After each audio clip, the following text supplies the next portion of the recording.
Tania Clarke, thank you so much for talking to us. You're a psychotherapist, a hypnotherapist, and a Thrive consultant here in Hertfordshire. That's right, yeah, thank you. So we're going to have a look at a couple of videos from, I guess you could call them gurus, which have people who have a lot of followers. One is called Braco. We're going to look at this guy in a minute. He's known as the gazer because he just gazes at people, and it seems to give some sort of effect. And then they say that they get something from him, so we're going to have a look at seeing how that might happen. Indeed, and also we're going to look at a Hindu guru, I suppose you could call it, called Amma, who basically just hugs people.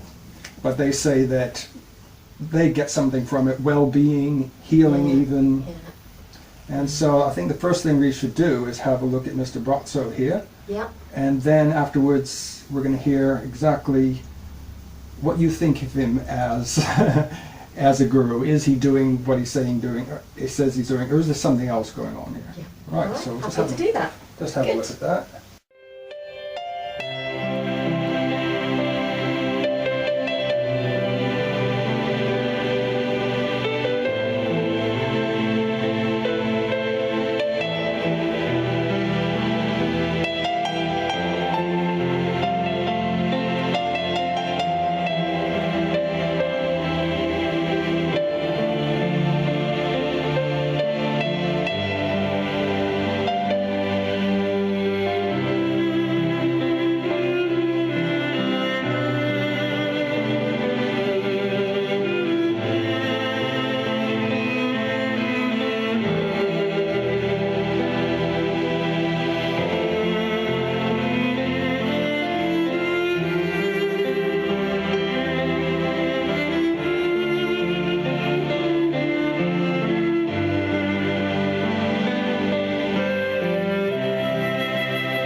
So you've seen Braco a few times, and how does it feel?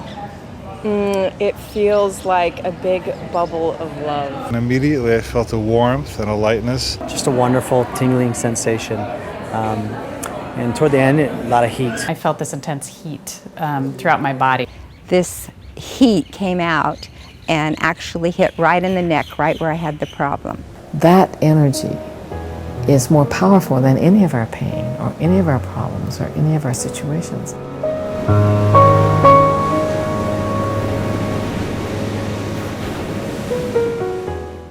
Right, so Braco the gazer, Tania, what's your first impressions of this gentleman? I had a look at his website a couple of weeks ago, knowing that this discussion was coming up, and my first impression of him is that he's clearly lots of people are finding lots of things that they can get from being in his presence. My question is, where is that coming from? Is that actually something to do with him, or is that something to do with the normal and the fabulous, amazing functioning of our own bodies and our own biology and our own psychology? And I noticed on his website when I had a look at it that he's not making any claims that he's doing anything special, which is brilliant, because I don't think he is. I think what's happening is there's a whole host of, clearly there's an awful lot of visual setup that helps people to buy into this idea that they can get something from being in his presence. There's expectation. There's a huge amount of expectation built up. His website is full of lots of those clips of people saying, I felt this enormous heat coming from him and it went right to the area of my pain. Well, actually, once people are told that that's going to happen, there's a process in psychology called confirmation bias, which means that anything that you start to, once that belief is in place, anything that you think, oh, there you go, that's something that fits that belief, that's it, it's happening, and you focus your brain on whatever it is that you've noticed, and your brain then is focused on the thing that you've noticed, so So it enhances it. It's like if you add one drop of a colour to a cup of water, you'll get a very weak colour. If you add another drop of that colour to the same glass of water, that colour comes out a bit stronger. If you add another drop, that colour's a bit stronger. And it's exactly the same in your brain. So if you have one thought, oh, there it is, then that's just one thought among thousands that we have every second. If you have two thoughts, then that's two thoughts among thousands. If you actively focus on something, like, oh my goodness, I can feel a heat. Gracious me, I can feel a heat. Wherever you're focusing on that, I could sit and do it now. Wherever you're focusing on that heat, you'll start to be able to feel that heat, so long as you go along with it. Because that woman who was giving the testimony, I suppose you'd say, she obviously went there because she had a problem there. With her so neck, she was thinking about that part of her neck for perhaps days. That's it. And obviously, I mean, if you think about your elbow for long enough, it'll start to itch or do something. Yeah. Yeah, and you'll be noticing it because it's called hypervigilance. So because you're thinking about it all the time, you take the elbow, you're thinking about it all the time, thinking about it, and you'll start to notice any tiny little changes in it. And because you're thinking about it all the time, actually that change gets magnified and magnified and magnified until your brain is so full of whatever this tiny change is in your elbow that it feels like you've totally got something huge going on with your elbow, and all it was just one tiny thing that you've magnified with the power of the imagination. We have amazing brains that can do an awful lot of things if only we understand how to use them. And I think if anything, the problem that I have with this guy, I mean, you know, he's clearly lots of people are getting lots of benefit from him. Well, good for them and good for him. But if there's anything that's slightly worrying about it, is this guy isn't telling them how that's happening. So therefore he's sort of becoming a bit of a power figure to focus all of those thoughts and ideas and emotions. It's as if, as they're saying, he's healing them. So certain members of that following will feel like have to keep going back to Braco. That's right. Rather than realizing they've got the power within themselves. To do it themselves, that's right. That's Yeah, right. Just by focusing their mind on what they want rather than what they fear. So that lady with the problem with her neck, she'll have been thinking and worrying and being very, very concerned about the problem with her neck for a long, long time. Once she goes to him, actually she starts to change her perception and the number of thoughts and the focus of her thoughts in her head will change. So she will feel better, absolutely, she'll feel better. But for how long? But for how long? And that's the point. That's the point. If you know that you're doing this, then you can stop doing it. You can stop creating the pain. Not all pain is psychosomatic. Not all pain is enhanced psychologically. But all pain can be managed psychologically. Just think of what they do in, you know, the elite army people who do go through incredible pain and incredible hardships. And they train their mind to be able to deal with that. Well, we can use that ourselves.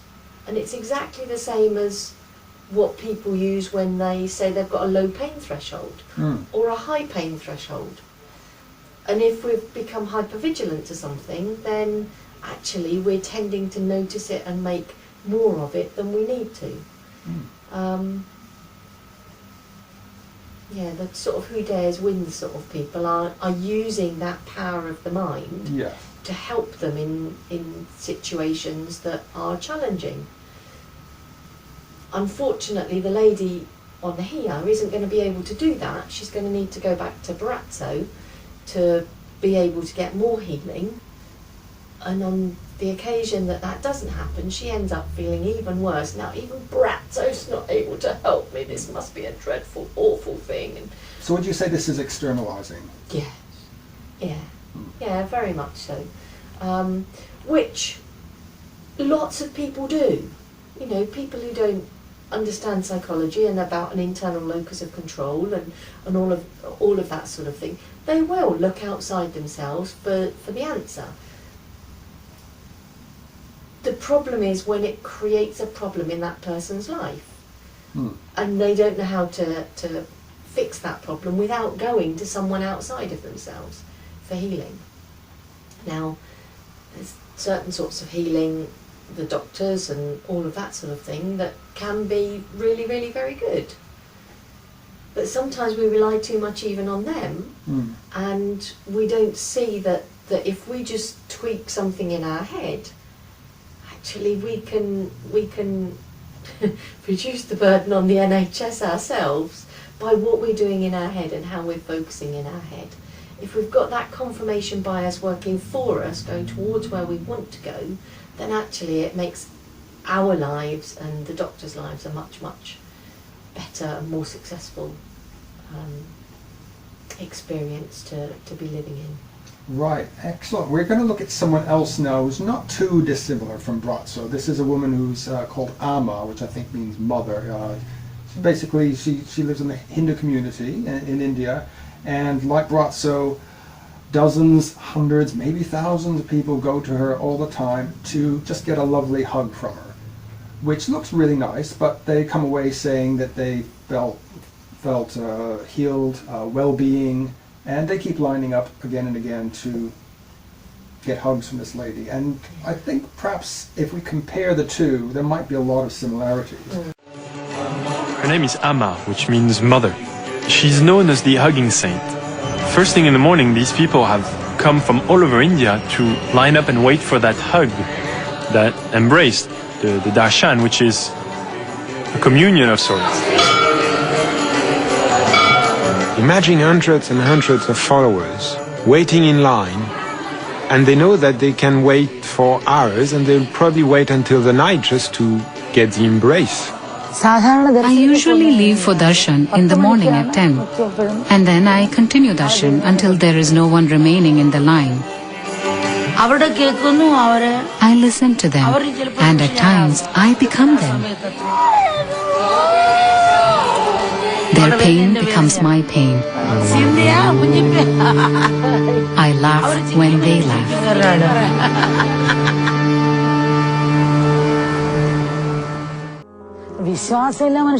People cannot live without belief. Everything is belief.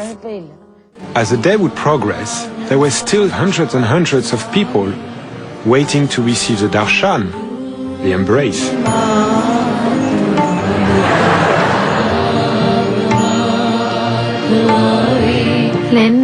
My desire is to love others, to serve others, to wipe their tears.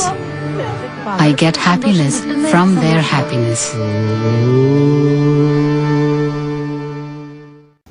All right, Tania, we just had a look at Amma, who, when I look at her, I don't get the same sort of creepiness I get from Braco. I think she seems to genuinely think she's doing something for the people. But then when you look at it again, it seems that what comes into play with Amma is very similar to what comes into play with Braco in terms of the expectations of the people. That's right. Wouldn't you say? That's right. So I think with both of them, anyone who's got thousands of people lining up to see them has got a good marketing system. They've got a good advertising system, and all of those people that are coming there are coming there with an expectation. And one of the things in hypnotherapy is people will come with their expectations, and their expectations are enormously powerful.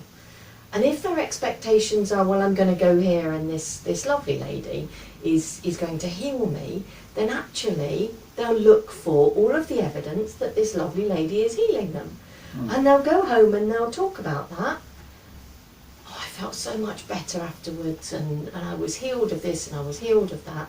And of course there's then some group dynamics that come into it. We've got to go home and prove to people that our vigil going to see these people was worth it, because I'm guessing it takes a while out of your day.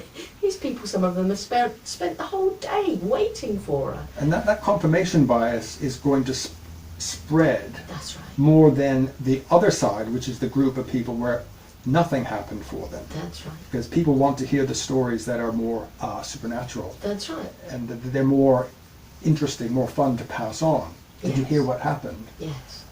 Yeah. Whereas if you say, yeah, well, I went and nothing happened, then yeah, but that's because you weren't going with the flow. You weren't getting in there. You weren't. What do they say? Getting the wavelength. You weren't on a wavelength, so you couldn't get it. Well, you were giving a negative vibe. There you go. You were giving a negative vibe, so you were blocking all Not of too that dissimilar healing. from what we see with the Pentecostals and the healing services, Yeah. faith healing, all that kind of thing. It's just different packaging. Really, isn't it? That's right. So if you go and you let yourself go with the flow, then you'll get some benefit from it. But if you go with a doubting expression, then you won't, and that's your fault because you've gone with doubt in your mind rather than with hope and possibility. Well, you know what, actually the hope and possibility could have cured you anyway. You didn't need these people there. Having said that, how lovely, to go and get a hug from someone. If only we could do that with our neighbours.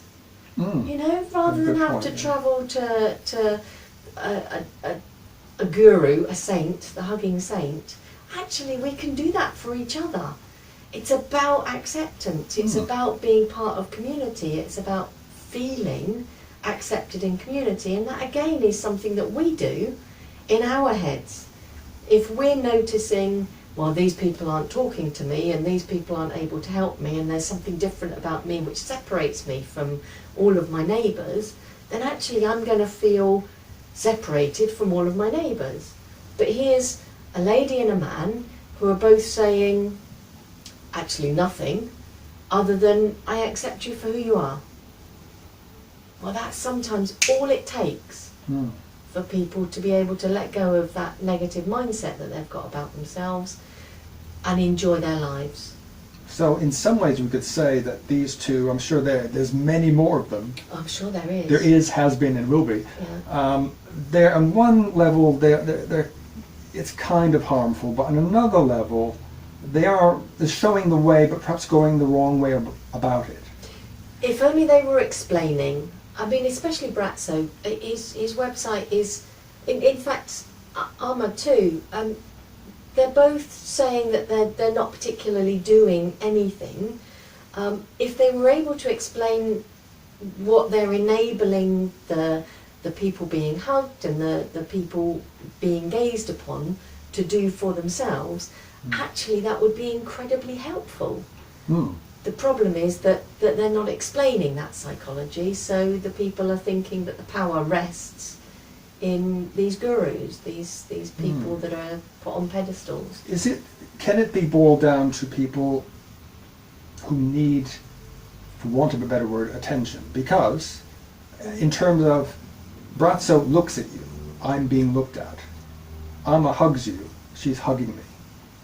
I don't mean in terms of like attention seekers, but this person is focusing on me. I'm no longer just one in a crowd. That sort of attention, as you say, is hugely important to people. But it's also, and without it, people can feel very isolated and low and lonely. So knowing that somebody sees me is very, very important. Especially in high population place like India. That's right, where you can go completely unnoticed. It's like, you see the homeless person on the street. Actually just recognising them, just saying hello to them, helps them to know that they exist. So that can be an incredibly empowering thing for you to be able to do for somebody. But also, it's about acceptance. I see you on the street and I'm still recognising you. I see you in the community and I'm still accepting you. Just as you are. I'm not asking you to change. I'm not asking you to be someone else. I'm not asking you to go and get work. I'm not asking you to do anything. I'm accepting you, I'm hugging you, I'm giving you my attention. You're valuable in my eyes as much as There anyone you go. else. That's it. You're valuable. That's it. And that's where the self-esteem boost comes. Someone is recognising, yeah, actually, I am okay. In whatever shape that needs to be for them. Because, of course, these people aren't often, they're not saying anything. Often they're listening or just being a focus. So whatever's being done is being done in the individual's own head. Similar to prayer, really, because you choose to pray to your God, and your God apparently listens, understands, and is constantly there for you, morning, noon, and night, and is always interested in you. That's very powerful. Hugely powerful. And knowing that as you're focusing your thoughts on a problem or a solution, actually what happens is you start to make different connections between brain cells in your head. So you get answers from your own head, from your own ideas, from just being calm and not stressing about something. So But it's learning to trust your own solutions, That's which right. people don't do. If it comes from this higher source or this intelligence or this authority figure, I'll trust that because they know what they're doing. That's right. I don't. Yeah. Which But is your understandable. brain is an Right. incredible authority figure. Yeah. Your brain is incredibly intelligent and Yeah. powerful. So being able to learn to trust that and understand how to use it effectively is hugely powerful. Now, don't get me wrong. Just sitting down and asking for enlightenment, you're actually asking yourself for enlightenment. Nothing wrong with it. Nothing wrong with it. But it's about trusting yourself as well as, the enlightenment that you give yourself. Rather than thinking, well, I'll do it because someone outside of me says so. Rather than thinking, I'm better because somebody stared at me or somebody gave me a hug. I'm better because actually I stopped stressing about something. I'm better because actually I let something go. I'm better because I've changed my own body chemistry by thinking differently. I mean, let's talk about the mind-body connection. And the apologies to anyone who's a little embarrassed by this example, but it's the best example I can give. You see a teenage boy who's feeling a bit frisky, and his whole body will change. His muscles will change, his blood flow will change, his hormones will change, and his nerve endings will change. Yeah. The only reason that I mention a boy is because it's easier to see. Exactly the same happens with women. If you're feeling a bit frisky, your whole body chemistry changes. Yeah. All you're doing is sitting there thinking about it. That's the mind-body connection, and we can use that for our own benefit. So actually saying that these people are healing, what we're doing in our heads, what we're doing with our mind-body connection is fabulous. So why not let's use that. The placebo effect is another example. Yeah. There's lots and lots of research about the placebo effect, even down to the fact that the colour of the tablets that you get will have different impacts on you. It's nothing to do with the tablets themselves. It's about what you're doing in your head and therefore allowing your body to do. Having a body that's constantly filled with anxiety hormones, the fight or flight hormones like adrenaline and noradrenaline and cortisol, isn't what our bodies are used to. It's not a healthy environment for us. So being able to let go of those thoughts that trigger that cortisol reaction is an incredibly healthy thing to do.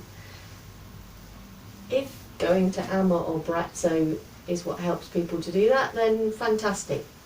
my only thing is, if they were enabled to know that they're doing it themselves and taught how to do it for themselves, actually that would be even better. Yeah, I think you're absolutely right. And I think also that there's going to be more and more of these gurus showing up in the world. It's not going to come to an end anytime soon. But we can always hope that people will learn to trust themselves and empower themselves eventually. But would you say that that is happening in the world? I think so. Yeah. I think so many training courses and other people are out there. So much research into psychology now that it's available if only you look. So many different people able to help others understand, so that they're empowered rather than the gurus. I mean, there's been gurus throughout history, and some of the gurus we create in psychologists. You know, there are lots of people in the happiness community that are psychologists that become gurus. Actually, they're teaching. So long as they're teaching others how to do it for themselves, got no problem with them whatsoever. If they're taking that power and that control for themselves, then actually they're perpetuating, and you called it earlier an externality, they're perpetuating a sort of powerlessness, which might then lead to other problems in the future. And it's simple to resolve. All right, Tania Clarke, thank you very much indeed. My pleasure, Mark. Thank you.